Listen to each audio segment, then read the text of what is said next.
Hi everyone and welcome back to my channel. Many people have contrasting opinions when it comes to prisons and if they work for the criminals of today. And this isn't even a new debate, it's something that's been happening over many years. So I decided to try to answer that question in today's video. Firstly, in order to try to understand the main premise of this video, we need to ask ourselves the question of what are prisons actually meant to do for its inmates? And what our definition of prison and being locked up actually is.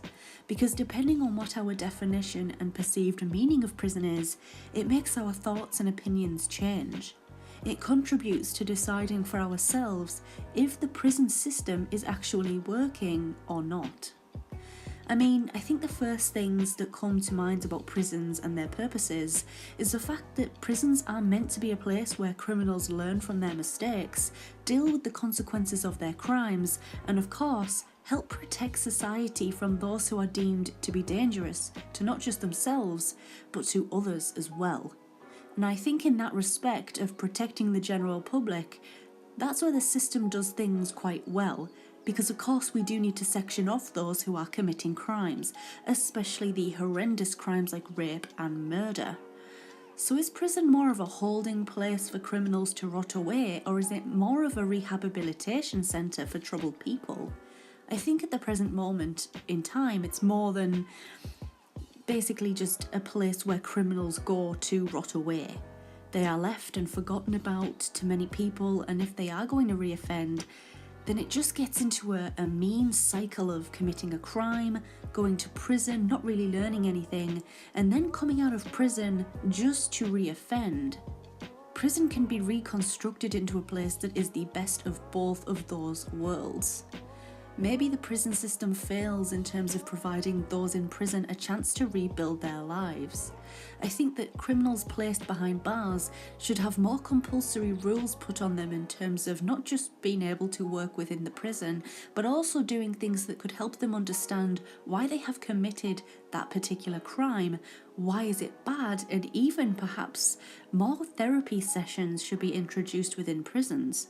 I believe that it would be a prime opportunity to allow officers and others to understand today's criminals and to analyse their personalities and behaviours, and then work hard with criminals to prepare them properly for being released. And then maybe the rates of those re-offending after leaving prison would be lower. Prisons and their treatment of those within them is a very controversial topic, and I think in a way how staff at prisons handle criminals can do no right. People get angry if they don't actively encourage criminals to change their views on the world, but then on the other hand people get angry if they are simply left and are not treated like proper human beings. It's very much a lose-lose situation. And just to put this out there, I found a statement by the prison service which is very old, but it describes their aims and objectives. So yeah, this is from 2001, so very old, but I thought it was still worth including in today's video. So they stated, quote, "Her Majesty's Prison Service serves the public by keeping in custody those committed by the courts. Our duty is to look after them with humanity and to help them lead law-abiding and useful lives in custody and after release." End quote.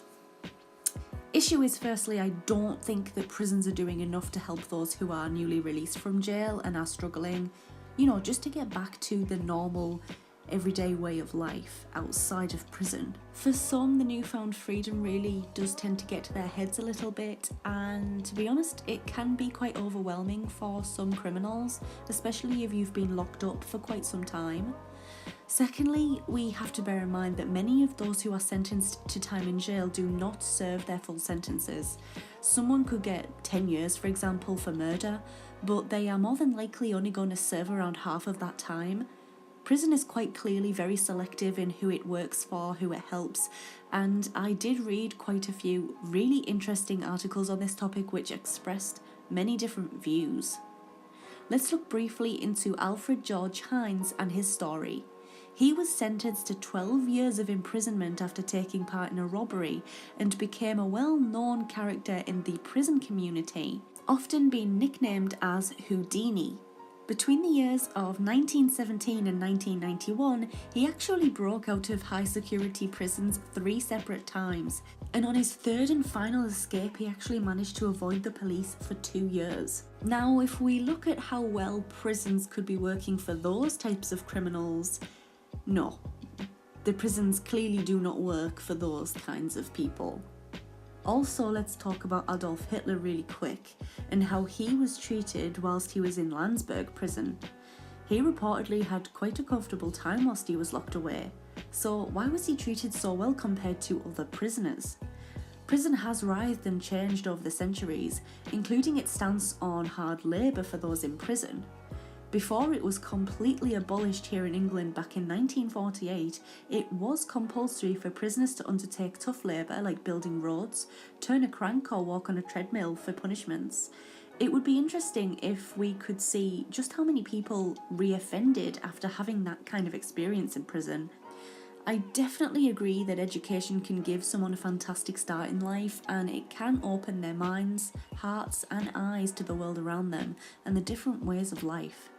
Perhaps prisons should engage more with educational factors rather than purely just punishing the criminals. Now, this is not a fact that has much to do with prisons actually working for people, but it's important to mention that the cost here in the UK to keep prisons running is extremely high. It was reported that per prisoner in the years 2016 and 17, the cost was £35,571, and that was per prisoner. So the total cost for the year is around £3 billion. Is the prison system really worth what we are paying for it? Is it getting the results that we need and want from criminals? I'm not so sure that it is. In many prisons, vulgar crimes and violence are incredibly common amongst inmates, like drug taking and dealing and racism. Fair enough, so-called model prisoners do exist, but they are often few and far between. An example of a model prisoner is 42-year-old Ben, who was convicted of drug offences. His last name was not released at a request of the prison. He acts almost like a therapist, helping other inmates with their issues and concerns. He explained that he did this because he wishes to do his time in a safe environment, as well as giving back to society. Times have moved on, and I think the way that we deal with criminals is still very much stuck in the past, which could be one of the reasons why it isn't very effective anymore. An article written by The Independent stated that, quote, "Britain enjoys locking too many people up for too long in too small a space and with too little training and supervision." That same article leaves us with a very powerful sentence, quote, "Britain's prisons aren't working for everyone, and least of all, for children who end up condemned to look to crime for their living." Another possible problem is the overcrowding nature of today's prisons. This could possibly be another reason to the increase of violence. And finally, I'd like to mention that society itself has changed. I realise I probably say this in many of my videos, but I think it's honestly true. Times have changed in terms of our behaviours and how we do things. Society is very different to what it used to be even 10 years ago, and things are changing at an alarming rate, and prisons, I don't think, are changing to really reflect that. So bottom line, does prison work? Yes and no. It's a system that is not flexible enough to work for everyone, and is a system that isn't, in my opinion anyway, doing enough to prevent reoffending by its residents. There needs to be a deeper focus and analysis on those who need more help to understand their behaviour, and we need to clearly identify who needs more work and how we can solve their issues. Every person, criminal or not, is very different, has different motives and different ways of thinking. I believe it is important that we take extra steps to digest what is really going on through a criminal's mind, and I think we could actually learn a lot from them about how to deal with them in better ways. And that's why I find Louis Theroux's documentaries incredibly interesting. He has done quite a few on prisons and the system, and you learn a lot simply from having discussions with prisoners and trying to understand their behaviours. I would definitely recommend looking into some of Louis Theroux's documentaries if you haven't already seen them, as he's pretty good at what he does. Of course, whether we think the prison system is working is completely dependent on how you interpret what the prison system is there for. In some respects it does work, in others it does not. But let me know what your opinion is on this. Do you think prisons work, or do you think they are useless? Let me know in the comment section down below. All the sources I used to create this video will be linked in the description box down below. Thank you very much for watching. If you're new here, make sure to give this video a thumbs up and of course subscribe. Thank you so much, and I hope to see you in my next video.